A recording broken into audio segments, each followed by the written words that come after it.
ଆଜ୍ଞା ନମସ୍କାର।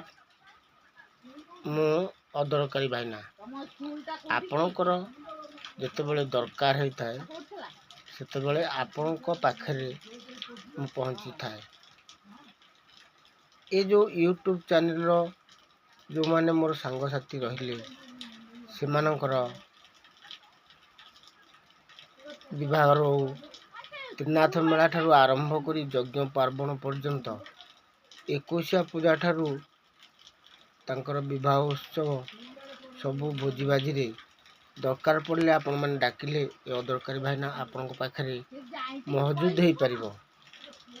ଆପଣଙ୍କୁ ପ୍ରଥମେ କମେଣ୍ଟ ମାଧ୍ୟମରେ ଆପଣ ଜଣାଇଦେବେ, ମୁଁ ଆପଣଙ୍କୁ ନମ୍ବର ଦେଇଦେବି। ଆପଣ କଥା ଯୋଗାଯୋଗ କରି ମୁଁ ଆପଣଙ୍କର ଦ୍ୱାରସ୍ଥ ହେଇପାରିବ ଏ ଅଦରକାରୀ ଭାଇନା।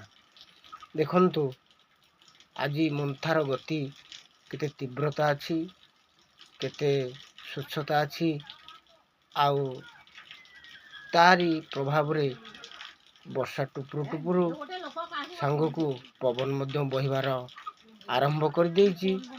ଆପଣମାନେ ସଜାଗ ରହିବା ସଙ୍ଗେ ସଙ୍ଗେ ଆପଣଙ୍କ ପରିବାର, ଆପଣଙ୍କ ପଡ଼ୋଶୀ, ଆପଣଙ୍କ ଗ୍ରାମର ଅନ୍ୟ ଲୋକ, ସାରା ଓଡ଼ିଶାର ଲୋକମାନଙ୍କୁ ସୁରକ୍ଷା ଦେବା ଆମର ଦାୟିତ୍ୱ। ତେଣୁ ଆମେମାନେ ସମସ୍ତେ ଏଇଥିରେ ଲିପ୍ତ ରହିବା।